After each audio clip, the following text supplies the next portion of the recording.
In this video, I will show you how to use Napkin AI to create visuals for your YouTube scripts. Let's get started. To begin, I'll choose the option to paste my text directly into the editor.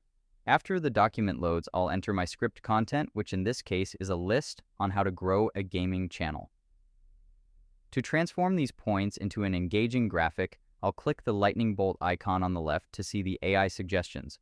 I can now browse through a wide variety of visual styles that the AI recommends based on my content.